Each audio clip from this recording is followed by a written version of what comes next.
This magical paper money pays for all the programs that an American empire-happy citizen requires. This will include mass murder around the world, public education, war on drugs, corporatized healthcare, agriculture, housing, urban and development, all the facilities that a good empire economy requires. Happy tax day to the American empire. Your fair share of the national debt is $44,000. That includes $8,000 for 10 years of war. Not a bad deal. What's your name? Frank. Nice to meet you, Frank. Do you go to school here? Yeah, I'm a third year. Okay. What's your major? Psychology. Okay. Brett Downey. Brett Downey, nice to meet you.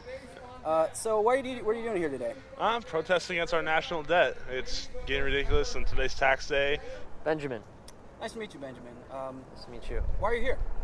Why am I here? I was involved with the campaign, Ron Paul's presidential campaign in 2008. I'm Nick Hankoff. How's it going? Doing well, man. So what are you doing here?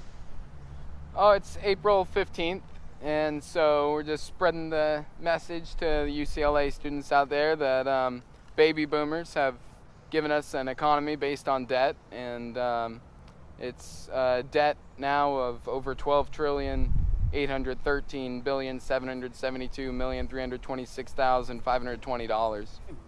My name's Deepak, Sahni. Are you a student here? Yeah, I'm a student here at UCLA with Young Americans for Liberty. Cool. What are you doing out this protest thing? We're pretty much protesting big government and high national debt, high taxation. I'm Phil Younglove. I'm a junior. I go to UCLA. We're out here on tax day, letting people know about the effects of the national debt and the unsustainable course our country's on right now. What do you think is unsustainable? What do you think is going to happen here? Well, I mean, all the spending that's going on right now, there's no way we can cover all this, which is, you get into all different kinds of things that are all screwed up, like the fact that we have a Federal Reserve System that helps the private bankers rob the population, which is undermining the middle class and helping to erode its existence. All kinds of money going into wars that were unconstitutional, and not well supported. If you just want to talk about the war on terror, it's about 10 years. And 10 years ago, I was 14. So what do I have to do with, the war now? I never declared war on anyone. So one of the things, there have been a lot of accusations of racism and a lot of labels thrown around about this whole sort of protest movement. Yeah. What do you think about that? It's ridiculous. It's the left. It's the left trying to rationalize the fact that a big part of the country is moving against them. And sure, there probably are in these protest racism. I mean, you're going to find them anywhere. But to label because of one person the entire group racist, that's just wrong. I think the people making those accusations are coming out of the media, and they make those accusations to try to discredit us because we are against their power structure, the statists, and the media is part of that, and just unfounded accusations. I don't pay any attention to that stuff. I can see, if you look at the surface, see a bunch of, white people.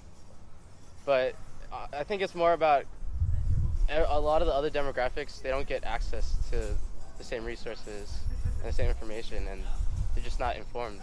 And so that's why they're not out there. I think if more people actually learned about, what was actually going on in the Tea Party, or what was actually important in helping this country, then, they'd jump on board and there'd be more people out there, all different races and ethnicities.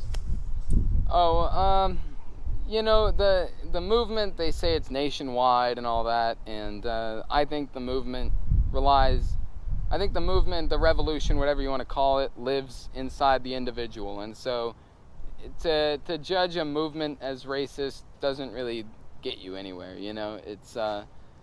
it wouldn't help you understand the issues, so just to understand the issues isn't racist or anything like that. So I think that's a nice way to try to discredit a really good message. and I'd point out that it's because we have a really good message that those kinds of things have to be said. I'd point out that the kids that we have here today are, participating in this are a wide array of races here. I mean, I'm, personally, you can tell I'm white, but we have East Indians, Iranians, the whole bunch are here talking about these issues, and that's the thing that's really nice about this. It's like Ron Paul says, freedom doesn't divide us, it unites us, and you can really see that with our group here.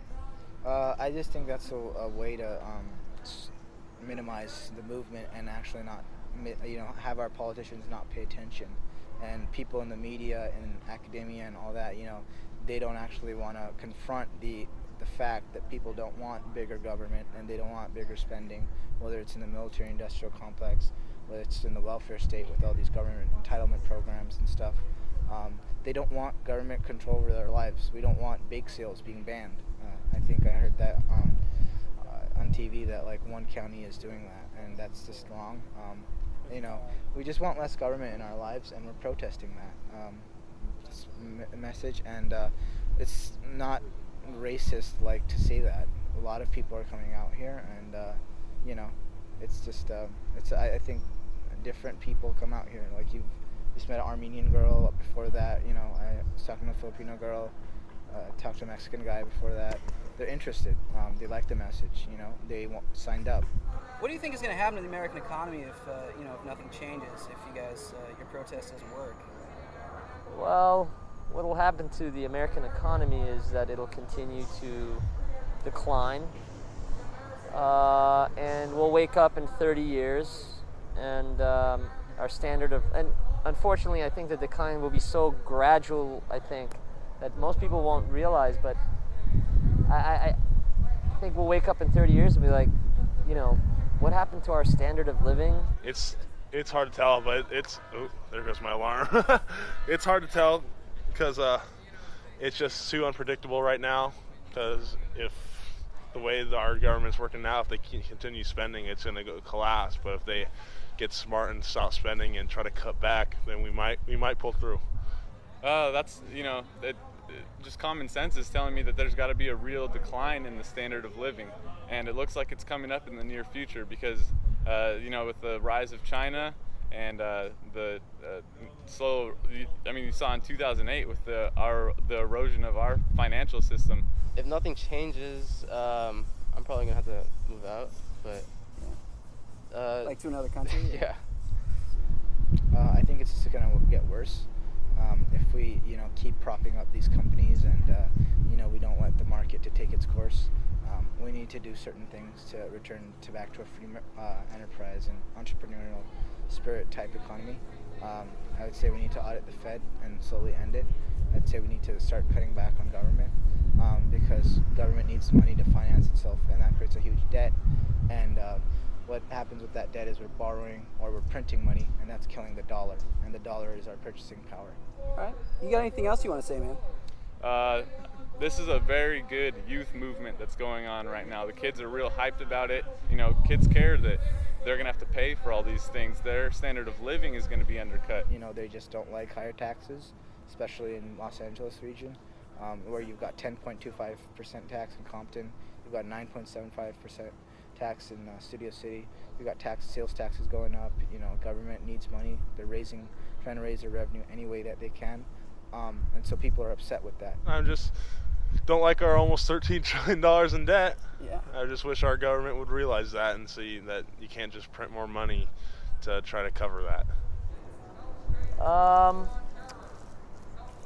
Read the Constitution and learn about what the real meaning of freedom is. The national debt is 12,813,772,326,520 I just hope more people can watch this and learn more about the movement. Okay. And vote for Ron Paul. Happy Tax Day, America.